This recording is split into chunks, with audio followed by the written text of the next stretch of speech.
අද මේ පුවත්පත් සාකච්ඡාවේ මූලික අරමුණ විශේෂ කාරණා දෙකක් මත පදනම් වෙනවා. එක මේ පෙබරවාරි මාසයේ.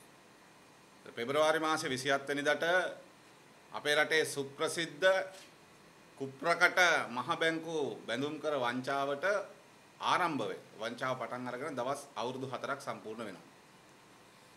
2015 පෙබරවාරි 27 සිට 2019 පෙබරවාරි 27 වෙනකොට මේ අවුරුදු 4ක කාලය සම්පූර්ණ වෙද්දී මේ බැඳුම් කර වංචාව සහ බැඳුණු ක්‍රියාවලියට මොකද්ද උනේ කියන කාරණෙත් ඒ හරහා රටේ ගොඩනැගිච්ච සාකච්ඡාව අද දවසේ යට කරමින් තියෙන්නේ කොහොමද කියන කාරණය පිළිබඳවත් අපි මේදී සාකච්ඡා කරන්න කටයුතු කරනවා. ඒ වගේම 2015ට පෙර 2010 සිට පැවතිච්ච ආණ්ඩුවේ වංචා දූෂණ හොයන්න කියලා දැම්මා මෛත්‍රීපාල සිරිසේන ජනාධිපතිතුමා තව ජනාධිපති විශේෂ විමර්ශන කොමිසමක්. ඒ කොමිසමේ වාර්තාව අපි ළඟ තියෙනවා. පැමිණිලි 33ක් විමර්ශනය කළා. සමහර ඒවාට අදාළ නිර්දේශ ඉදිරිපත් කළා මොකද්ද කරන්න ඕනේ, වැරදිකරුවෝ කවුද, චූදිතයෝ කවුද, නීතිය ක්‍රියාත්මක කරන්න කොහොමද කියලා ජනාධිපතිවරට මේ පැමිණිලි වාර්තා 33ත් බාර දුන්නා. ඒ වගේම මේ දිනවලත් ආందోලනාත්මක කතාබහට ලක් වෙන LNG පවර් ප්ලාන්ට් එක සම්බන්ධව යම් අදහසක් ඉදිරිපත් කරන්න අපි අදහස් කරනවා අද දවසේ. මුලින් කියන්න ඕනේ දැන් සුප්‍රසිද්ධ මහ බැංකු බැඳුම් කර වංචාවට අවුරුදු 4ක් සම්පූර්ණ වෙන මොහොත වෙනකොට ජනාධිපති මෛත්‍රීපාල සිරිසේන මහත්මයා දාපු ත්‍රිපුද්ගල විනිසුරු මඩුල්ලක් විසින් මෙහෙයවපු කොමිෂන් එකේ රිපෝට් එක අවුරුද්දකට ආසන්න කාලයක් මෛත්‍රීපාල මහත්තයාගේ හමස් පෙට්ටියේ දැන් තියෙනවා. දැන් මේකේ තියෙනවා මහ බැංකු බැඳුම් කර වංචාවට සම්බන්ධ වෙච්ච පාර්ලිමේන්තුවේ කැබිනට් මණ්ඩලයේ ඉඳන් ජනාධිපති මන්දිරෙත් අරලියගහ මන්දිරෙත් කැබිනට් එකෙත් ඉන්න දූෂිත නිලධාරීන් සහ දේශපාලඥයන්ගේ විස්තර මේ වාර්තාවේ තියෙනවා. හැබැයි මේක එළියට දාන්න කියලා කිව්වට දිගින් දිගටම මේක එළියට දාන්න කටයුතු කළේ නැහැ. මේ සම්බන්ධයෙන් කරුණු හෙළි කරපු කෝප් කමිටුව ඒ පිළිබඳ වාර්තාව පාර්ලිමේන්තුවට ඉදිරිපත් කළා. ඒ වාර්තාව යවුව අදාළ විෂයභාර ඇමතිවරයාට මේ සම්බන්ධයෙන් තීරණ ගන්න කියලා. ඒ සම්බන්ධයෙන් ගත්ත තීරණයක් නැහැ. කෝප් කමිටුවේ වාර්තාවෙන් පසුව බාර දුන්නේ ජනාධිපති කොමිෂන් එකේ වාර්තාව මෛත්‍රීපාල සිරිසේන මහත්තයාට. එතුමාම දාපු කොමිෂන් එක. හැබැයි ඒකේ වාර්තාවට ගත්ත තීරණයක් නැහැ. දූෂණ විරෝධී සංවිධානයේ අපි ඉල්ලීමක් කරා මේ මේ බැඳුම් කර වංචාව පිළිබඳ විමර්ශනයේදී ඒ විමර්ශනය සඳහා ඒ කමිටුවට ඒ කොමිසමට අවසර දුන්නේ 2016 මාර්තු 31 වෙනිදා දක්වා විතරයි. 2015 පෙබරවාරි 27 සිට 2016 මාර්තු 31 දක්වා විතරයි. හැබැයි ඊට පස්සෙත් ඇලෝසියස් අර්ජුන මහේන්ද්‍රන් ඒ වගේම මේ දේශපාලඥයෝ ටික එකතු වෙලා දැවැන්ත වංචාවක් කරා. රනිල් වික්‍රමසිංහ මහත්තයාගේ සිට ඒක රකින්න පාර්ලිමේන්තුවේ මැදිහත් වුණා. රවී කරුණානායකලා ගෙවල් වලින් සන්තෝෂම් අරගෙන ඒක රකින්න මැදිහත් වුණා. සුජීව සේරසිංහල පොත්ගගහ බැඳුම් කර වංචාවක් නෙමෙයි කියලා කියන්න මැදිහත් වුණා. හැබැයි එහෙම මැදිහත් වෙද්දී අපි කිව්වා මේකේ වංචාව තව ලොකුයි. පළවෙනි කමිෂන් හෙව්වේ මිලියන 11000යි වංචාව. අපි පෙන්නුවා අර්ජුන ඇලෝසියස් 2016 අප්‍රේල් 1 වෙනිදා සිට 2016 සැප්තැම්බර් 30 වෙනිදා වෙන මාස 6ට විතරක් මිලියන 6814ක් ඔහුගේ පර්පෙචුවල් ට්‍රෙසරි සමාගම ලාභ ලැබුව හැටි. එනිසා දෙවෙනි ජනාධිපති කොමිසම දාන්න කියලාත් අපි මෛත්‍රීපාල සිරිසේන මහත්තයාගෙන් ඉල්ලීමක් කරා. අපි කිව්වා හරි පහසුයි. පළවෙනි ජනාධිපති කොමිසමේ කොමසාරිස්වරු, විගණකාධිපති දෙපාර්තමේන්තු නිලධාරීන්, නීතිපති දෙපාර්තමේන්තු නිලධාරීන්, ඒ කොමිසමේ ලේකම්වරු ඇතුළු සියලු දෙනා අත්දැකීමක් ලබාගත්ත පළවෙනි කොමිසමෙන් දෙවෙනි කොමිසම ඉතාම කෙටි කාලෙකින් ඉවර කරන්න තිබුණා දාන්න කියලා. මෛත්‍රීපාල සිරිසේන මහත්තයා මේ වචනයක් කිව්වේ ගැන අපි දෙපාරක් ලියුම් දැම්මා. අඩුම ගානේ ලියුම ලැබුණා කියලා ජනාධිපති කාර්යාලයෙන් වෙනදා ලියුමක් එනවා. මේකට එහෙම එකක්වත් නැහැ. නිසා දූෂණ විරෝධී සංවිධානය ලෙස අපි තීරණය කළා මෛත්‍රීපාල සිරිසේන මහත්තයා දැන් බැඳුම් කර වංචාවේ ඒ චූදිතයන්ගේ ලයිස්තුවට කෙමෙන් එකතු වෙමින් තියෙන්නේ. නිසා එතුමා තමන්පත් කරපු කොමිෂන් එකේ වාර්තාව අනුව කටයුතු නොකිරීම හරහා රට ඉස්සරහා ඔප්පු කරමින් තිබෙනවා. ඔහුත් මේ සම්බන්ධයෙන් නිහඬ පිළිවෙතක් අනුගමනය කිරීම පිටිපස්සේ බරපතල සැකයක් තියෙනවා කියලා. ඒ නිසා දූෂණ විරෝධී සංවිධානය ලෙස අපි කියන්නේ බැඳුම් කර කොමිසමේ බිලියන 25කට ආසන්න වංචාවක් සිද්ධ වුණා. සේවක අර්ථසාධක අරමුදලට කෝටි 1800ක අලාභයක් සිද්ධ වුණා. ඒ නිසා අනිකුත් රාජ්‍ය ආයතන රක්ෂණ අරමුදල් ඉදිරි කිරීමේ බැංකුවල අරමුදල් වලට වෙච්ච ලාභයක් තියෙනවා. රටේ පොලී අනුපාත වලට ලාභයක් තියෙනවා. මේ ඔක්කොම ගත්තට පස්සේ අතිවිශාල ලාභයක් සිද්ධ වෙලා තියෙදි අද වෙනකන් අර්ජුන මහේන්ද්‍රන් පිටරට ඇලෝසියස් දැන් ආපහු ගෙදර දැන් ඇලෝසියස් රාජපක්ෂ මහත්තයාගේ පොඩි පුතාගේ වෙඩින් එකටත් යනවා ආරාධිතයෙක් ලෙස. එවැනි දැවැන්ත සම්බන්ධයක් මේගොල්ලෝ අතර තියෙනවා. එහෙම යනවා. හැබැයි කොල්ල කාපු සල්ලි ගන්න ක්‍රමයක් නැහැ. ඒ වෙනුවට වික්‍රමසිංහ මහත්තයා දැන් Security and Exchange Ordinance වෙනස් කරන්න හදනවා. මොකටද? ඇලෝසියස්ගේ සමාගමේ බිලියන 12ක මුදල් තියෙනවා බැංකුවේ. ඒ සල්ලි අය කර ගැනීම සඳහා. අපි කියන්න ඕනේ ඒ සල්ලි ඇලෝසියස්ගේ සල්ලි නෙමෙයි. ඒ සල්ලි ඇලෝසියස් ලංකා බැංකුවෙන් මහජන බැංකුවෙන් අත පෞද්ගලික බැංකු දෙකකින් ගත්ත බිලියන 8මාරක් එතන තියෙනවා. මෙන්ඩිස් සරක්කු සමාගමකට ගත්ත ණය ඒවා මේ account එකේ තියෙනවා ආයෝජනය සඳහා කියලා ගත්ත ඒවා. ඒවා බැංකුවල ණය හැටියට තියෙනවා තවමත්. මහජන බැංකුවේ මිලියන 1200කට වැඩිය දැන් මේ අක්‍රීය ණය බවට පත් වෙලා. ලංකා බැංකුවේ එහෙම වෙලා. මේ තියෙන මේ දැන් මේ අර account එක සීස් කරපු නිසා වෙච්ච ක්‍රියාවලිය. ඉතින් මෙහෙම බොරුවක් වංචාවක් දිගට කරමින් යනවා. නිසා දූෂණ විරෝධ සංවිධානයේ අපි අහනවා මෛත්‍රීපාල සිරිසේන මහත්තයාගෙන් 166 දෙනෙක් මිලියන 1196ක් මෙන්ඩිස් සමාගමේ ගිණුමකින් සල්ලි බෙදාගත්ත විස්තරය තිබුණා බැඳුම් කර වංචා කොමිසමේ වාර්තාවේ. කෝ 166 දෙනාගේ විස්තර ටික දාන්න එළියට. ඇලෝසියස් මිලියන 3250කට ආසන්න මුදල් දේශපාලඥයන්ට නිලධාරීන්ට පක්ෂවලට බෙදුවා කියලා කිව්වා. දාන්නේ විස්තර ටික එළියට. අපි මහ බැංකුවේ අධිපතිවරයන් ඉල්ලුවා ෆොරෙන්සික් ඔඩිට් එකක් කරලා වහාම මේ වංචාවේ මුදල් ගිය තැන් හොයන්න කියලා. අද වෙනකන් මේ කවුරුත් දැන් සද්ද වහලා ඉන්නවා. දැන් ඔක්කොම මදුෂ්ට යට වෙලා. බැඳුම් කර වංචාවත් මදුෂ්ට යට කරගෙන දැන් හැමෝම ඊළඟ මැතිවරණට ලෑස්ති වෙන්න හදන මේවා මතක් කරලා. ඒ නිසා අපි මෛත්‍රීපාල සිරිසේන මහත්තයාට මතක් කරලා දෙන්න ඕනේ. දූෂණ විරෝධී සංවිධාන ලෙස අපි මේ පිළිබඳව දැවැන්ත අරගලයක් අකණ්ඩ වරන් ආවා. ඒ වගේම රාජපක්ෂ රෙජීමේ සිද්ධ වෙච්ච වංචා දූෂණ හොයන්න කියලා ජනාධිපති මෛත්‍රීපාල සිරිසේන මහත්තයා තව කොමිසමක් දැම්මා. බණ්ඩාරනායක ජාත්‍යන්තර සම්මන්ත්‍රණශාලාවේ කොමිසම තිබ්බේ. පැමිණිලි 33ක් විමර්ශනය කළා. එක පැමිණිල්ලක තියෙනවා මෙතන තියෙනවා ITN එකේ දැන්වීම් දාපු ඡන්දයට දැන්වීම් දාපු මිලියන 145ක් නොගෙවීම නිසා ජනාධිපති ලෙස ඉඳමින් මේ වැරද්ද කරලා තියෙනවා. ඒ නිසා චූදිතයාගේ ප්‍රජා අයිතිය හොසි කරන්න කියලා පර්සි මහින්ද රාජපක්ෂගේ නිර්දේශ දීලා තියෙනවා. ඒව ඇතුළු නඩු කටයුතු කරන්න පුළුවන් ඒවා තියෙනවා. අපේ නීතිඥ වටකල සහෝදරයා නීත්‍යානුකූල තත්ත්වය පැහැදිලි කරා ඒක. නිසා මේ වාර්තා කොමිෂන් දෙකේ වාර්තා අදාළ නිලධාරීන් සම්පූර්ණ කළ දීලා තියෙනවා. මෛත්‍රීපාල සිරිසේන මහත්තයා දැන් මේ කොමිෂන් දෙකේ වාර්තා දෙක හමස් පෙට්ටියට දාලා ඒක පුස්කණ්ඩා යවලා සද්ද වහලා ඉන්නවා. ඒ නිසා දූෂණ විරෝධී හඬේ අපි තීරණය කළා මේ පිළිබඳව මෛත්‍රීපාල සිරිසේන මහත්තයාට කියන්න. ඒ නිසා මේක හමස් පෙට්ටියට දාලා පුස්කණ්ඩ ඉඩ දීලා හරියන්නේ නැහැ. වහාම නීතිය ක්‍රියාත්මක කරන්න ඕනේ. කොල්ල කාපු මුදල් ගන්න ඕනේ. ඒ සඳහා අපි මේ අවුරුදු 4ක් සම්පූර්ණ වෙන 27 වෙනිදාට අපි එනවා මෛත්‍රීපාල සිරිසේන මහත්තයා හම්බ වෙන්න. අපි එනවා මෛත්‍රීපාල සිරිසේන මහත්තයා හම්බ වෙන්න මේ රටේ වංචාවට දූෂණයට අකමැති ප්‍රගතිශීලී ජනතාව එක්ක. ඒ නිසා අපි එනවා 28 වෙනිදාට මෛත්‍රීපාල සිරිසේන මහත්තයාට කියන්න වහාම මේ හමස් පෙට්ටියට දාලා තියෙන බැඳුම් කර වංචාවේ වාර්තාවත් ඒ වගේම විශේෂ ජනාධිපති කොමිසමේ වාර්තා 33ත් එළියට අරගෙන නීතිය ක්‍රියාත්මක කරන්න කටයුතු කරන්න කියලා. එහෙම නැතිනම් එය නීතිය ක්‍රියාත්මක කරන තෙක් දූෂණ විරෝධී හඬ සංවිධානය ලෙස අපි අපේ උද්ඝෝෂණය බලපෑම විරෝධය මේ ආණ්ඩුවට එරෙහිව අපේ හඬ අපි ගෙනියනවා. නිසා වික්‍රමසිංහ මහත්තයාත් දැන් සද්ද වහලා ඉන්නවා අර්ජුන මහෙන්ද්‍රන් මගේ නෙමෙයි වගේ මගේ යාළුවා නෙමෙයි වගේ කියලා. කොමිෂන් වාර්තාවේ තියෙන නන් ටික එළියට ගියොත් මට වෙනවා එහෙම නැත්නම් මගේ මිනිස්සුත් ඉන්නවා කියලා දැනගත්ත මෛත්‍රීපාල මහත්තයා දැන් කොමිෂන් වාර්තාව වහගෙන ඉන්නවා. ඊළඟ ඡන්දෙට රාජපක්ෂ මහත්තයාගේ ඡන්ද ටික කොහොමද ගන්න කියලා වාර්තා 33 දැන් හමස් පෙට්ටියේ පුස්කන්න දීලා තියෙනවා. ඒ නිසා මේ හොරකම් කරලා තියෙන මහ ජනතාවගේ සල්ලි ඒ හොරකම් කරපු මහ ජනතාවගේ සල්ලි නැවත ආය කර ගන්නත් අපි අපේ අරගල ඉස්සරහට අරන් යනවා.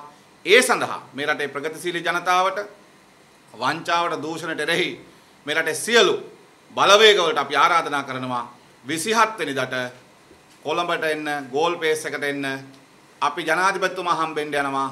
මේ හොරුන්ට ගන්නා වූ නීතිමය ක්‍රියාමාර්ග මොනවාද?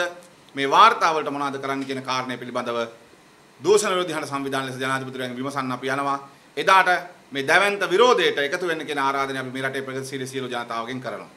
මේ සම්බන්ධයෙන් තවදුරටත් පාර්ලිමේන්තුවේ කෝප් කමිටුව තුලින් හෙළිදක්වපු මේ බැඳුම් කර වංචාව පිළිබඳව අඛණ්ඩව මැදිහත් වෙච්ච කෝප් කමිටුවේ සභාපති පාර්ලිමේන්තු මන්ත්‍රී සුනිල් හඳුන්නෙත්ති සහෝදරයා සම්බන්ධ වෙලා තියෙනවා. මේ පිළිබඳව විශේෂ කරුණු කාරණා ප්‍රමාණයක් අවධාරණය කරන්න කියන කාරණයට අපි ඔහුට ආරාධනා කරා දූෂණ විරෝධී හඬ සංවිධානය ලෙස. මම අවස්ථාව දෙනවා සුනිල් හඳුන්නෙත්ති පාර්ලිමේන්තු මන්ත්‍රී ඒ වගේම කෝප් කමිටුවේ සභාපතිතුමාට මේ පිළිබඳව කරුණු දක්වන්න. බැඳුම් කර සිදුවීම සිද්ධ වෙලා පෙබරවාරි 27 වෙනිදා ඉඳලා මේ වෙනකොට මේ පෙබරවාරි 27 වෙනිදාට අවුරුදු 4ක් පිරෙනවා. ඒ බැඳුම් කර වංචාව තමයි අපේ රටේ සිද්ධ වෙච්ච මූල්‍ය අපරාධවල මූල්‍ය වංචාවල මෑත කාලීන ඉතිහාසයේ අති ප්‍රබලම ආර්ථිකයට විශාල බලපෑමක් කරපු ගනුදෙනුව. ඒ ගනුදෙනුවට ඍජුව සම්බන්ධ වුණේ එවකට මහ බැංකුවේ අධිපති අර්ජුන මහේන්ද්‍රන් මහතාත් ඔහුගේ බෑනනුවන් වන අර්ජුන ඇලෝසියස් පවත්වාගෙන ගියපු පර්පෙචුවල් ට්‍රෙසරීස් ආයතනය කියන එක දැන් මුළු රටම දන්නවා. ඒ වගේම මේ ගනුදෙනුව පිළිබඳ අපි පාර්ලිමේන්තුවේ පොදු ව්‍යාපාර පිළිබඳ කාරක සභාව කෝප් කමිටුව වාර්තාවක් සකස් කළා. ඒ වාර්තාව වැඩිදුර පරීක්ෂණය කරන්න. ඒ වාර්තාවේ කරුණු මත පදනම් වෙලා තමයි ජනාධිපතිවරයා ජනාධිපති විශේෂ විමර්ශන කොමිසමක් පත් කරේ ජනාධිපති කොමිසම. ඒ ජනාධිපති කොමිසම නිල බලයක් සහිත ව්‍යුහයක් මොකද පාර්ලිමේන්තුවේ පොදු ව්‍යාපාර කාරක සභාවට අධිකරණමය ක්‍රියාමාර්ග ගැනීමේ හැකියාව නැහැ. වාර්තා කිරීමේ හැකියාව තියෙන්නේ. නමුත් ජනාධිපති කොමිසම ඉතා පැහැදිලිව නිර්දේශ සහිතව විශ්‍රාමලත් විනිශ්චයකාරතුමල්ලා නීතිපති දෙපාර්තමේන්තුව මේ නිලධාරීන් ඉස්සරහා කටයුතු කරේ. අපිත් මමත් පුජ්‍යලිකව ඒ කොමිසම හමුවට ගිහිල්ලා කරුණු ඉදිරිපත් කරා. ජනාධිපතිවරයා මෛත්‍රීපාල සිරිසේන මහත්තයා ඒ ජනාධිපති කොමිසම පත් කරද්දී ඒ වගේම මේ බරපතල වංචා දූෂණ රාජ්‍ය සම්පත් ආයතන ලෙස පරිහරණය කිරීම පිළිබඳව 2010 ඉඳලා ඒ තිබිච්ච කටයුතු පිළිබඳව පත් කරපු ජනාධිපති පරීක්ෂණ කොමිෂන් සභාව මේ දෙකම පිළිබඳව අපේ රටේ ජනතාවත් ජනමාධ්‍යත් විශාල අවධානයකින් හිටියා. මොකද ජනාධිපති කොමිෂමක බලතල යටතේ මේ දූෂිතයින්ට දඬුවම් ලබා දීලා රටේ ජනතාවට යුක්තිය සාධාරණ ඉෂ්ට වෙයි කියලා. නමුත් අපට දැන් පේනවා මේ ජනාධිපතිතුමාගේ මෛත්‍රීපාල සිරිසේන මහත්මයාගේ දූෂණ විරෝධය අර මල් පැපොල් වගේ තමයි. මල් හැදෙනවා ගෙඩි හැදෙන්නේ නැහැ. පළදාවක් නැහැ. ශබ්ද තියෙනවා, කතා තියෙනවා, වේදිකාවල් වල වෙන අයට වඩා වැඩියෙන් දූෂණ ගැන කතා කරනවා ජනාධිපතිවරයා. නමුත් ප්‍රතිඵලයක් නැහැ. ඒකේ හොඳම සාක්ෂිය තමයි මහ බැංකුවල මංකොල්ලා කාලා මහ බැංකුවට මූල්‍ය අපරාධයක් සිද්ධ කරලා අවුරුදු 4ක් පිරෙනවා. මේ පෙබරවාරි 27 වෙනිදාට.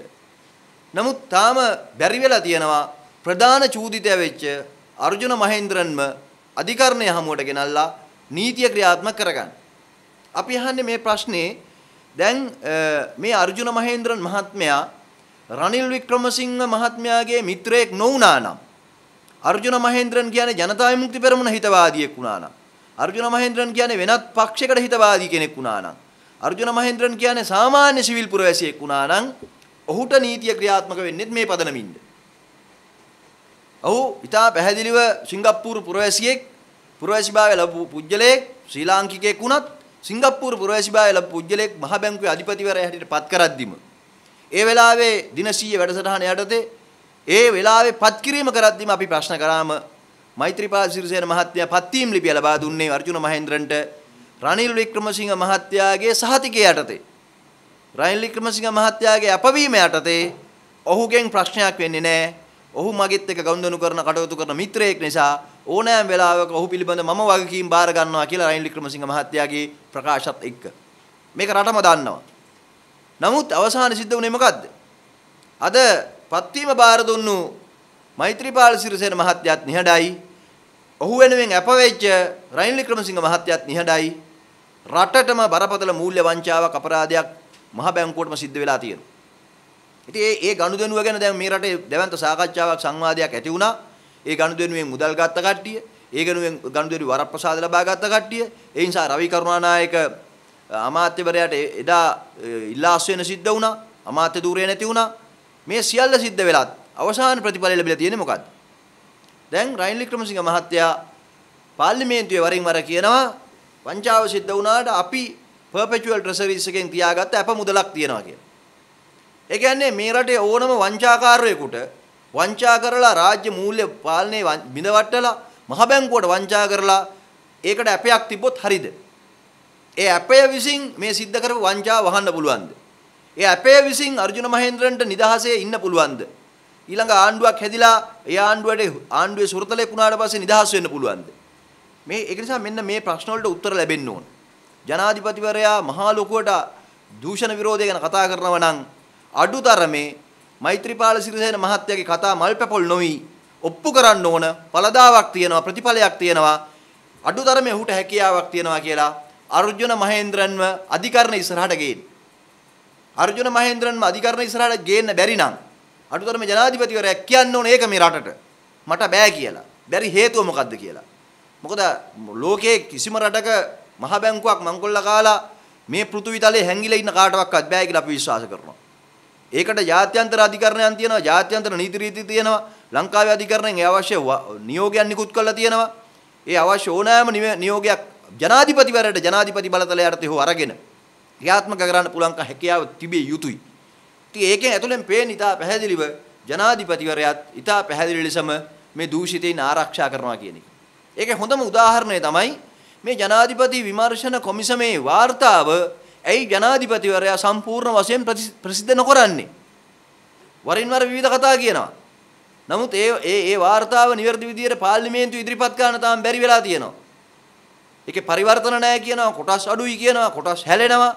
මේ ඊටාම් පැහැදිලිව ඒකෙන් ඇතුලේ පේන දේ තමයි මෛත්‍රීපාල සිරිසේන ජනාධිපතිවරයා දූෂිතයින් රකින්න ජනාධිපතිවරයෙක් නෙමෙයි නම් ඔහුට පැහැදිලිව පුළුවන්කම තිබිය යුතුයි කියලා අපි විශ්වාස කරනවා.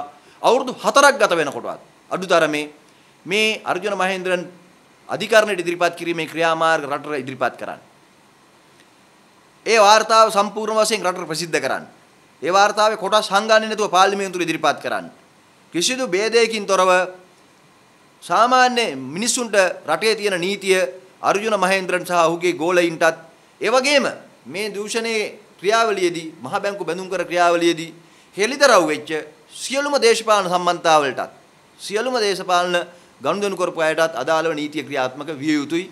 එහේ නීතිය ක්‍රියාත්මක වීමෙන් ඒ වංචා කරපු ඒ මුදල් රජයට ජනතාවට නැවත අය කර ගැනීමෙන් සහ උන්ට දඬුවම් දීමෙන් පමණයි මේ රටේ ජනතාවට මේ සම්බන්ධයේදී යම් ප්‍රමාණයකට හෝ සෑයීමකටපත් වෙන්න පුළුවන්කම තියෙනවා. ඊළඟට මේ ජනාධිපති විමර්ශන වාර්තාව.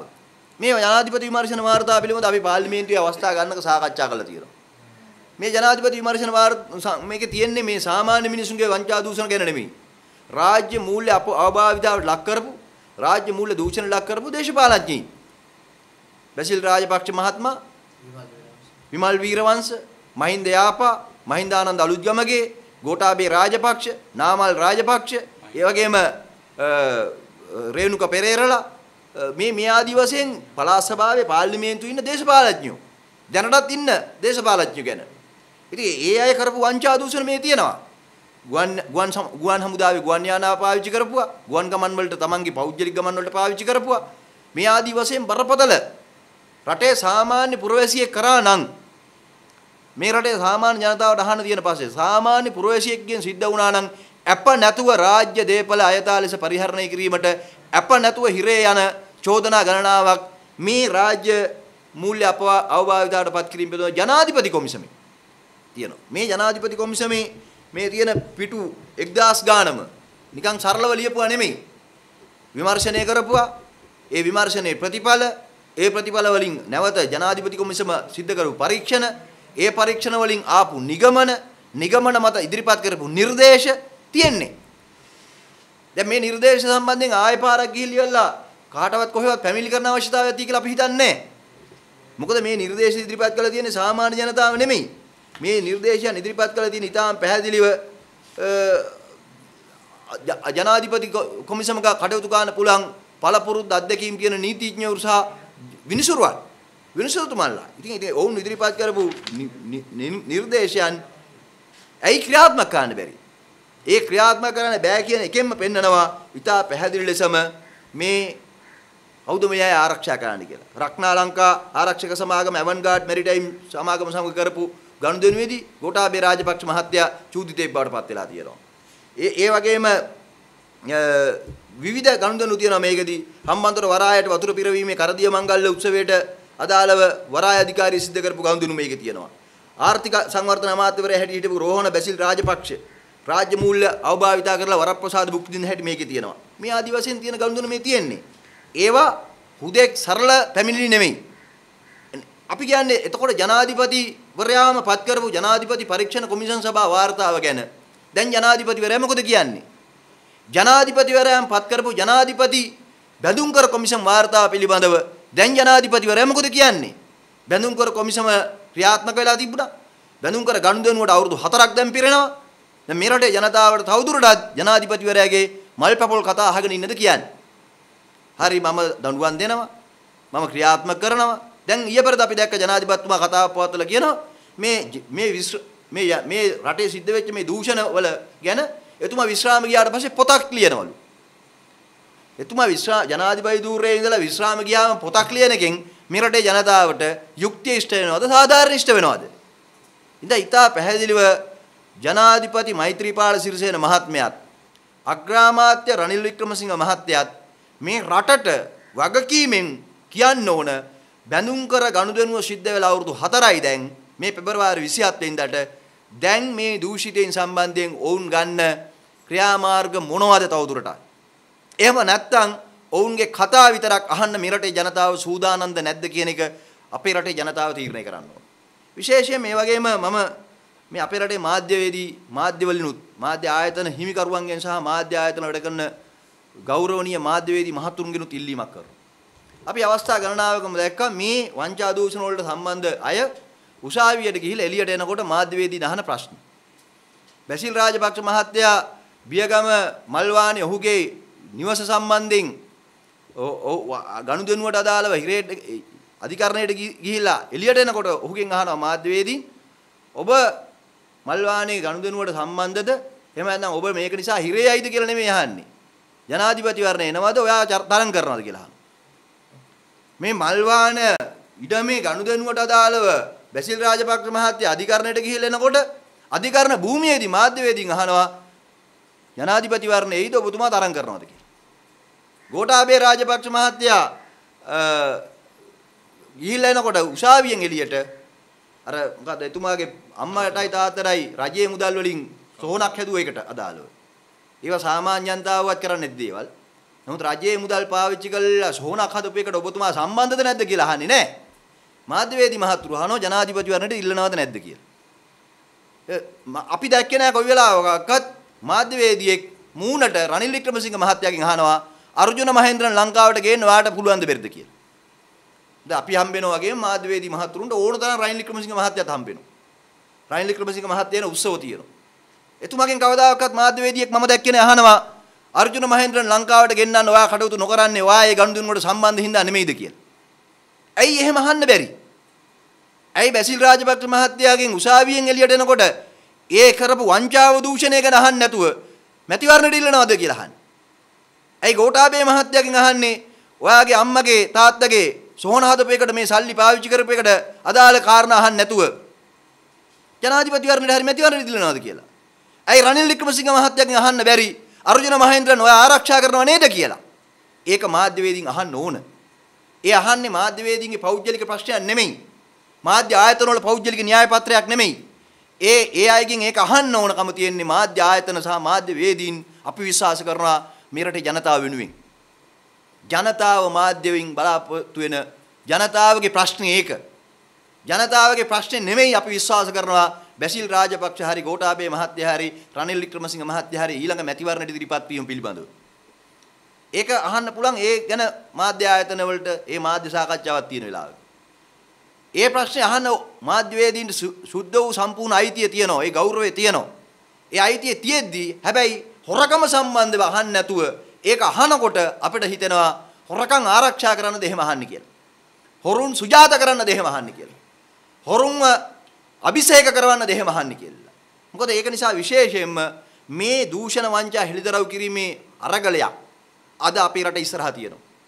ඒ අරගලේ වැළක්විය නොහැකි කොටස්කරුවෙක් බවට පත් වෙලා ඉන්නවා මාධ්‍ය ආයතන, මාධ්‍ය වේදීන්, සමාජ ජාල, අන්තර්ජාලය. ඒක නිසා මාධ්‍ය ආයතනත් මාධ්‍ය වේදීනුත් මේ දූෂණ විරෝධී අරගලයට සම්බන්ධ විය යුතුයි. ඒක ජනතාවගේ පණිවිඩය, ජනතාවගේ ඉල්ලීම. මොකද මේ අය බැසිල් මහත්තයා වෙන්න පුළුවන්, ගෝඨාභය මහත්තයා වෙන්න පුළුවන්, නාමල් රාජපක්ෂල වෙන්න පුළුවන්, රනිල් වික්‍රමසිංහ මහත්තයලා වෙන්න පුළුවන්, මෛත්‍රීපාල මහත්තයලා වෙන්න පුළුවන්. එයාගේ පවුල් වල අය වෙන්න පුළුවන්. මේ හොරකම් කළා තියෙන්නේ එයාගේ පුජ්‍යලික බූදලේ නෙමෙයි. බැසිල් මහත්තයා ගෝඨාභය මහත්තයාගේ සල්ලි හොරකම් කරගත්තා නම් අපිට ප්‍රශ්නයක් නැහැ, ජනතාවට ප්‍රශ්නයක් නැහැ.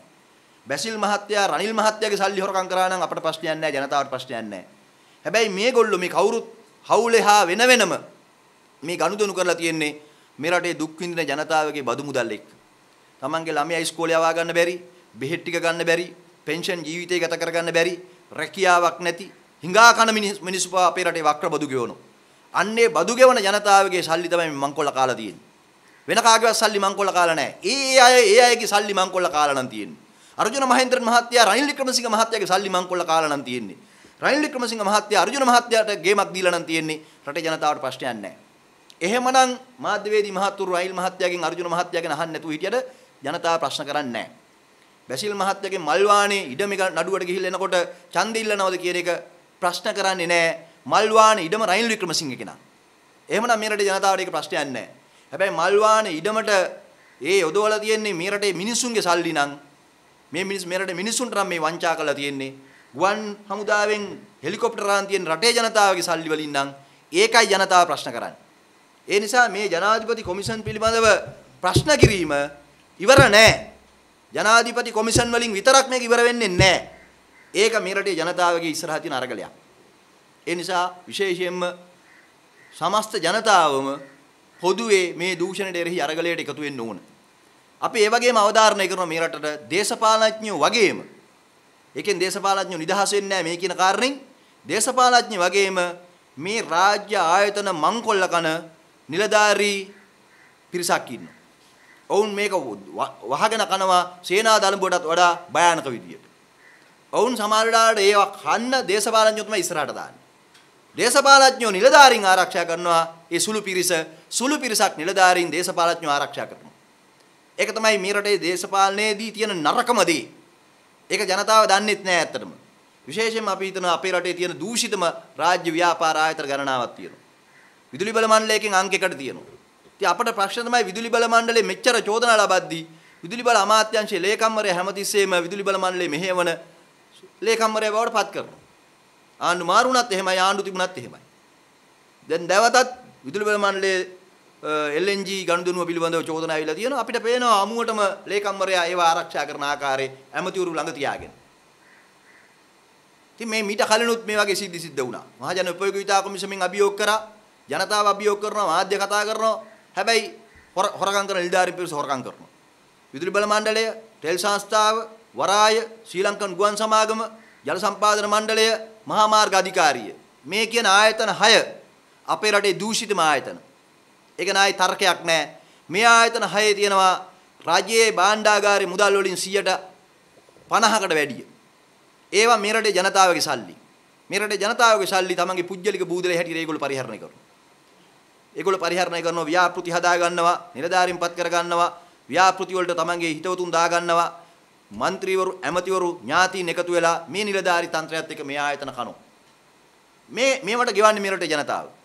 අපි ඒක නිසා මාධ්‍ය ආයතන වලින් ඉල්ලා හිටනවා, මාධ්‍ය වේදින් ඉල්ලා හිටනවා, නවීන තාක්ෂණයේ තියෙනවා, තොරතුරු දැනගැනීමේ පනත් හදලා තියෙනවා. හැබැයි මේවා සියල්ල ඵලදායක වෙන්නේ සමස්තයක් හැටියට. දූෂණ විරෝධී සංවිධාන වගේම ජනතාව, මාධ්‍ය සහ මේ දූෂණයට එරෙහි දූෂණය පිළිගන්නේ නැති නිලධාරීනුත් ඉන්නවා. අවංක නිලධාරීන් ඉන්නවා. ඒ අය එකතු වෙලා හඬක් නැගුවොත්, අරගලයක් කළොත් අපි විශ්වාස කරනවා මේ රටේ ජනතාවට යම් සාධාරණයක්, සැනසීමක් ලැබෙයි මේ දූෂිතයින් පිළිබඳව. එහෙනම් අපි අබමල් රේණුවකින්වත් මේකක් කියන්න ඕන. මෛත්‍රීපාල මහත්තයයි රනිල් මහත්තයයි මේ ආණ්ඩුව පාලනය කරනකම්, මේ ආණ්ඩුවේ වුන් ඉන්නකම් ඔවුන්ගෙන් අර්ජුන මහේන්ද්‍රන්ට දඬුවමක් ලැබෙයි කියලා විශ්වාස කරන්නේ නැහැ. හැබැයි විශ්වාස කරන්නේ නැතත් ඔවුන්ව නීතිය ඉදිරියට ගේන්න ඔවුන්ට කරන බලපෑම අපි නතර කරන්නේත් නැහැ. මේ ආණ්ඩුව ගෙදර ගිහිල්ලා හරි, ගෙදර යවලා හරි ජනතාවගේ සැබෑ ජනතාවාදී ආණ්ඩුවක් පාලනයක් බිහි කරලා මේ දූෂිතයින්ට දඬුවම් දෙන තුරු මේ අරගලය අපි කරන්න ඕන. කළ යුතුයි. ඒක අත් නොහල හැකි වගකීමක් හැටියට තියෙනවා. ඒ වගකීමට රටේ ජනතාවට එකතු වෙන්න කියලා ආරාධනා කරනවා. ඒ නිසා විශේෂයෙන්ම අපි නැවතත් ජනාධිපතිවරයාගේ මල් පැපොල් කතා වලින් ජනතාවට කිසිම ප්‍රතිඵලයක් නැහැ. ජනතාවට ප්‍රතිඵලය තියෙන්නේ සැබෑවට මේ දූෂිතයින්ට දඬුවම් දීලා රජයට වෙච්ච පාඩුව ජනතාවට වෙච්ච පාඩුව අය කරගත්තොත් විතරයි. ඒ සඳහා ජනාධිපතිවරයාත් අගමැති රනිල් වික්‍රමසිංහ මහත්තයාගේ ස්ථාවරය මොකක්ද කියලා රටට උන් කිව යුතුයි කියලා අවධාරණය කරනවා. විශේෂයෙන්ම මේ මහ බැංකු මංකොල්ලේට අවුරුදු 4ක් පිරෙන වෙලාවේදී. ගොඩක් කරුණු කාරණා සාකච්ඡා වුණා. මහ බැංකු බැඳුම් කර සිද්ධියට අදාළව ලොකුම ගැටලුව ඇති වෙලා තියෙන්නේ එහි ප්‍රධාන වග උත්තරකරුවා වෙච්ච අර්ජුන් මහේන්ද්‍රන් නීතියට පිටින් ගිහිල්ලා විදේශයේ රැකවල්ලාගෙන සිටීම. විශේෂයෙන් මේ කාරණේ ගත්තට පස්සේ අපි දැක්ක පහුගිය දවස්වල මේකට අදාළ බලධාරීන්ගේ අදහස් මතුවලා තිබුණා. මේ අර්ජුන් මහේන්ද්‍රන් විදේශ රටවල් වල සිටින්නේ ජාත්‍යන්තර නීතියේ තියෙන නීතිමය සංකල්පයක් උදර්පණ නීතිය කියලා. මේ උදර්පණ නීතිය යටතේ තමයි ඔහු රැකවරණය පතන්නේ. ඒකින්ද ඔහුව මේ රටට ගේන්න බෑ කියලා. අපි කියනවා ඉතා පැහැදිලිවම මේ උදර්පණ නීති සංකල්පයක් ඉස්සරහට අරගෙන එන්න අවශ්‍යතාවයක් නැහැ. උදර්පණ නීතියකින් කිසිම අපරාධකරුවෙක් රකින්නේ නැහැ. උදර්පණ නීතියෙන් අපරාධකරුවෝ රකින්නවා නම් එහෙනම් මාකන්දුරේ මදුෂ්ටත් උදර්පණ නීතිය අදාළයි. ඒකින්ද උදර්පණ නීතිය කිසිසේත්ම අපරාධ නීතියට අදාළ කාරණාවක් නෙවෙයි. මාකදුරේ මදුෂුත් කොකේන් ජාවාරමට සම්බන්ධ පුද්ගලයෙක් ඒක අපරාධයක්. මහ බැංකුව මහදවාලේ මංකොල්ල කෑමත් අපරාධයක්. මේ දෙන්නම අයිති වෙන්නේ එක ගොඩට. ඉතින් ඒකින්ද මේ ජාත්‍යන්තර නීතියේ රැකවරණය කිසිසේත්ම හම්බ වෙන්නේ නැහැ මේ අර්ජුන් මහේන්ද්‍රන්ට. ඉතින් අපි දැක්කා මේකට අදාළව මේ මම මුලින්ම කිව්වේ ක්‍රියාවලියේ තියෙන ප්‍රශ්නේ. අපි දැක්කා ඒවක අග්‍රාමාත්‍යවරයා ඔහුව රැකීමට අදාළ ඔහු මගුල් ගෙදරක ගියාය. ඔහු මගේ හිත මිත්‍රයෙක්ය. ඔහුව ගෙනත් දෙන්නම් කියන සහතිකය මේ රටේ ජනතාවටත් බලධාරී ආයතන වලටත් දුන්නා. දැන් ඔහු මොකද්ද ඒ සම්බන්ධයෙන් කියන්නේ? පාර්ලිමේන්තුවේ අපේ පක්ෂ නායක අණ්ඩු කුමාර දිසානායක සහෝදරයා ප්‍රශ්නයක් ඇහුවට පස්සේ ඔහු කිව්වේ අග්‍රාමාත්‍යවරයා කිව්වේ රතු නිවේදන නිකුත් කළායි තියෙන්නේ කියලා. හැබැයි රතු නිවේදන නිකුත් කිරීමම පමණක් නෙවෙයි. විදේශ තානාපති කාර්යාල හරහා සිද්ධ කරන බලපෑම මේ රටේ ජනතාවට පේන්න ඕන. හැබැයි වචනයක් කියලා ඒක පිටිපස්සේ පන්නන්නේ නැත්නම් ඒක ක්‍රියාවලියක් විදිහට ඉස්සරහට යන්නේ නැති එකක් අපිට පේනවා. ඉතින් ඒක තමයි වෙලා තියෙන ප්‍රධාන ගැටලුව. මේ වාර්තාවල සම්බන්ධ ගත්තාමත් අපිට පේන්නේ එකම එක දෙයයි. මල්වානේ ඉඩමට අදාළව අපි දැක්ක හරිම පැහැදිලි අවසන් අයිතිකරුවා පත්තිරුවේ ඉන්නවා. ඕනම ඉඩමක් ඒ ප්‍රදේශයට අදාළ ඉඩම් කච්චේරියේ පත්තිරුවේ සඳහන් වෙනවා. පත්තිරුවේ නම සඳහන් වෙන්නේ කාගේද? බැසිල් රාජපක්ෂ මහත්තයාගේ මස්සිනාගේ නම. ඉතින් මොකද්ද ඔගේ තාම හොයන්න තියෙන්නේ? හැබැයි අදටත් මේ සම්බන්ධයෙන් ලොකු පරීක්ෂණයක් කිය අදටත් යනවා. එතකොට මේකට අදාළ අධිචෝදනාවක් තියෙනවද?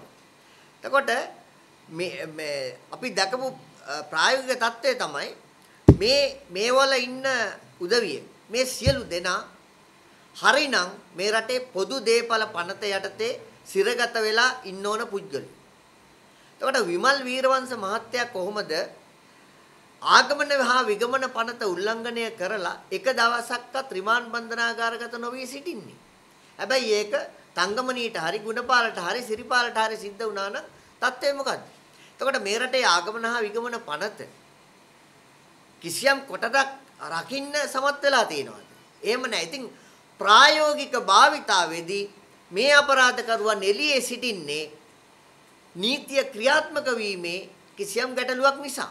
ඉතින් මේකට කවුද වග කියන්න ඕනේ? මේකට වග කියන්න ඕනේ නීතිපති දෙපාර්තමේන්තුව බාරව ඉන්න ඇමති. නීතිපති දෙපාර්තමේන්තුවේ ගැටලු තියෙනවා ඇත්ත තමයි. සේවක ප්‍රමාණයේ ගැටලු ඇති. විනිශ්චයකරුවන්ගේ ගැටලු ඇති. හැබැයි ඒ සියලු දේවල් පාලනය කරන්න වෙන්නේ ආණ්ඩුවට ඊට අදාළ අමාත්‍යාංශයේ බලධාරියට. ඒ අඩුපාඩුකම් සම්පූර්ණ කළා දෙන්න ඕනේ. අපි දන්නවා එක ත්‍රිපුද්ගල මහාධිකරණයක් නම් කළා දැන් නඩු පවත්වාගෙන යනවා. හැබැයි තවත් ත්‍රිපුද්ගල මහාධිකරණයක් නම් කරන්න යනවා. නම් කරන්න යන්නේ කොළඹ අලුත්කඩේ මහාධිකරණයේ තියෙන ශාලා 9ක්. 9න් එකක් වහලා තමයි අර උසාවියේ දාන්න හදන්නේ. එතකොට ඒ උසාවියේ හිටපු නඩු ටිකට මොකද වෙන්නේ? මේ තරම් ආණ්ඩුව බංකොලොත්ද විශේෂ තැනක් හොයලා මේ කොළඹ විශේෂ මහාධිකරණයකට තැනක් හොයා දෙන්න. අන්නේ තරම් බංකොලොත් වෙලා තින්නේ නෑ මේවා හිතාමතාම ප්‍රමාද කරන්න මේ හදන්නේ. ආණ්ඩුවට වයස තව තියෙන්නේ මාස ගානයි. ඉතින් 2015 ජනවාරි මාසෙත් අගෝස්තු මාසෙත් දීපු පොරොන්දු වල අවසාන කාර්තුවයි මේ යන්නේ. රටේ අපරාධකරුවන් හැටියට දඬුවම් දුන්නේ දෙන්නටයි. ඒ දෙන්නත් දැන් අප පිට ගෙදර ඉන්නේ. ඉතින් අපිට දැක්කට පස්සේ ඔය කියන ප්‍රධාන අපරාධකරුවන්වත් ඕන් වටේ සිටපු කල්ලියේ කාටවත් දඬුවම් හම්බෙලත් නැහැ. අඩුම තරමින් අධිචෝදනා පත්‍රයක්වත් හම්බෙලා තින්නේ අතේ ඇඟිලි ගන්න. ඉතින් ඒකින්ද අපි පැහැදිලිවම කියනවා මේ අපරාධකරුවන් අදටත් නිදැල්ලේ ඉන්නවා. ඔවුන් අත්අඩංගුවට ගැනීමට හෝ ඒ සම්බන්ධයෙන් නීතිය ක්‍රියාත්මක කිරීමට අදාළව බලධාරීන් මැදිහත් වෙන්නේ නැහැ කියන විවේචනය තමයි අපිට මේ වෙලාවේ කියන්න තියෙන්නේ. LNG power plant එක සම්බන්ධ කාරණේ පිළිබඳව දූෂණ විරෝධී හඬ සංවිධානයේ ලෙස විදුලි බල අමාත්‍යාංශයේ ලේකම්වරයාටත් මේ ටෙන්ඩර් නිකුත් කිරීම පිළිබඳ ගැටලුව අපි විමසලා තියෙනවා තොරතුරු දැනගැනීමේ පනත යටතේ. විමසන්න හේතුව තමයි මේ ටෙන්ඩර් එක unsolicited tenders. ඒ කියන්නේ විවෘත තරඟකාරී මිල ගණන් කැඳවීමකින් තොරව ටෙන්ඩර් කරුවා හඳුනාගෙන කරන ටෙන්ඩර් එකක්. එතකොට ලංකා විදුලි බල මණ්ඩලයේ සතු ආයතනයක් තියෙනවා ලංකා ට්‍රාන්ස්ෆෝමර් ලිමිටඩ් කියන ආයතනය. ලංකා ට්‍රාන්ස්ෆෝමර් ලිමිටඩ් ආයතනයට දූෂණ විරෝධී හඬ සංවිධානය ලෙසම විරුද්ධ දාපු නඩු තියෙනවා. අපි එහි දූෂිතයන් ඉන්නවා, චූදිතයන් ඉන්නවා. ඔවුන් FCID එකත් එක්ක ඩීල් දාලා සමහර දූෂණයන් වහගන්න හැදුවා. ඇමතිවරුන්ට සන්තෝෂම් දුන්නා. පන්සල් පල්ලි වලට සන්තෝෂම් දීදී මේ වංචාව වහගෙන ඉන්නවා. ඒක වෙන කතාවක්.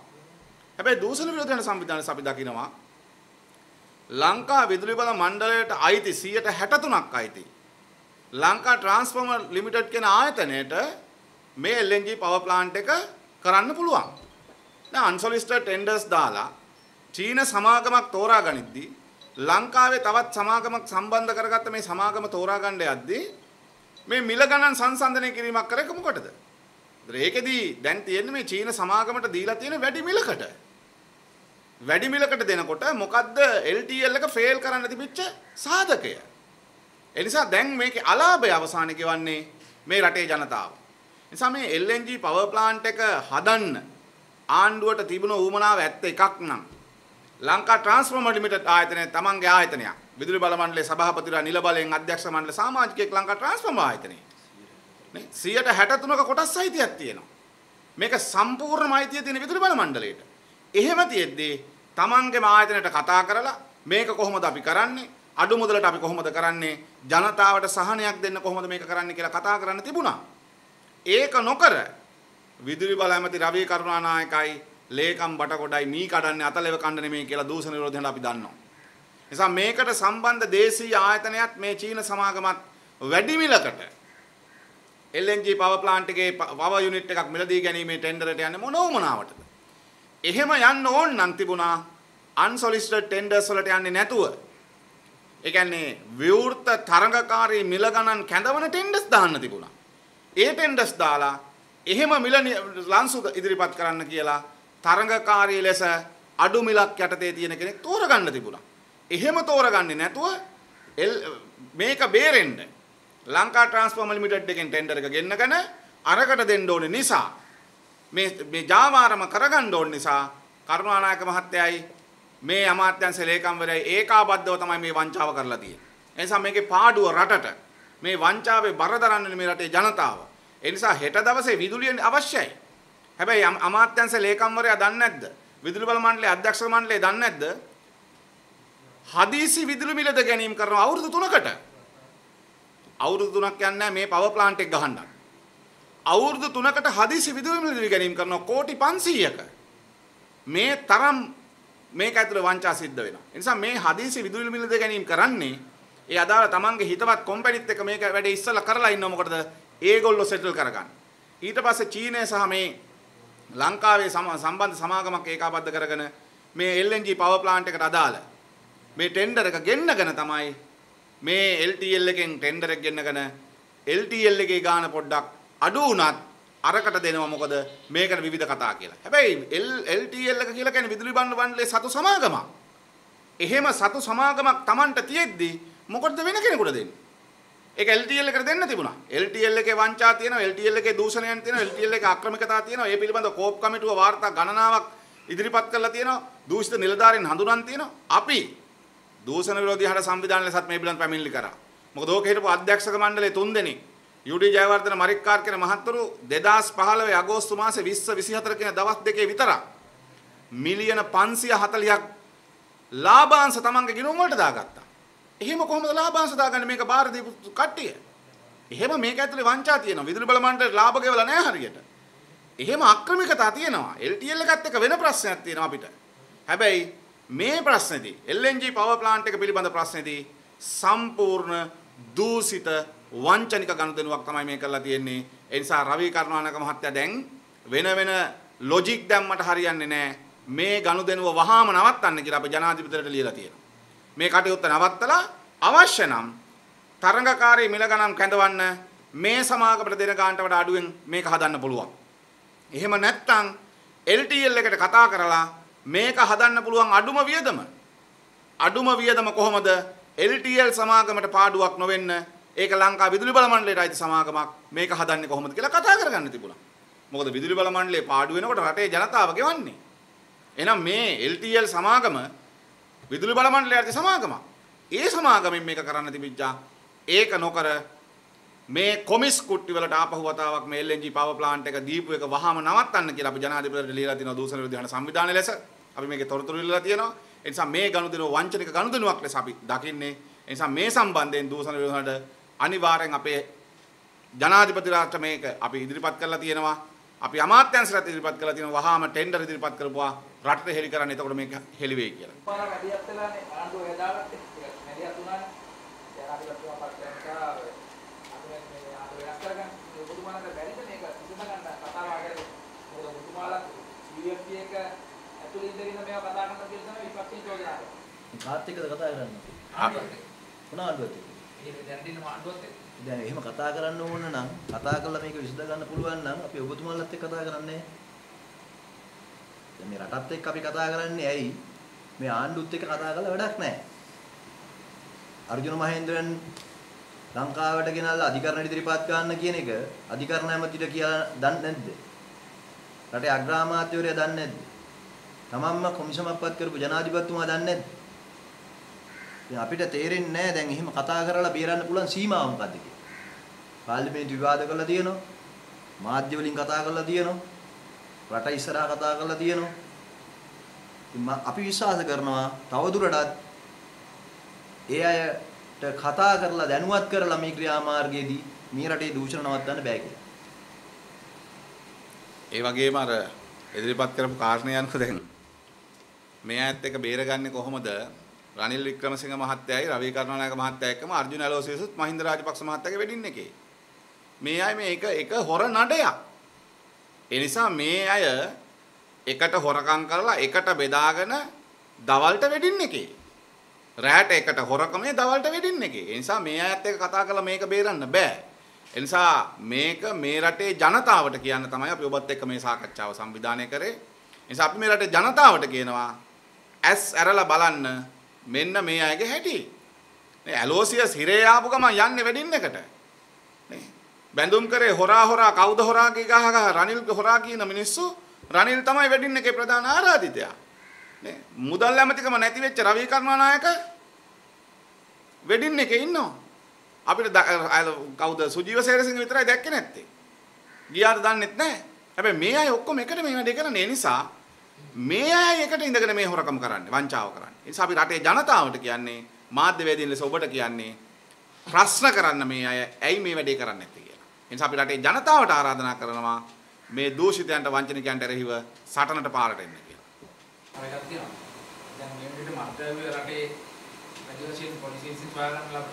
ඒ සම්බන්ධයෙන් ඔබතුමාලා පක්ෂයක් විතර කොහොමද මේක කරන්නේ? ලංකාවේ විශාලම මද්ද්‍රව්‍ය තෝගයක් අහුවෙලා තියෙනවා. ඉතින් ඒවා අනාවරණය කරගන්න ජීවිත අවදානමක් එක්ක ඒවට ඉදිරිපත් වෙලා කටයුතු කරන පොලිසියේ හමුදාවේ සහ පරීක්ෂණ කණ්ඩායම් වල ඉන්න නිලධාරීන්ට අපි අපේ ගෞරවය පුද කරනවා.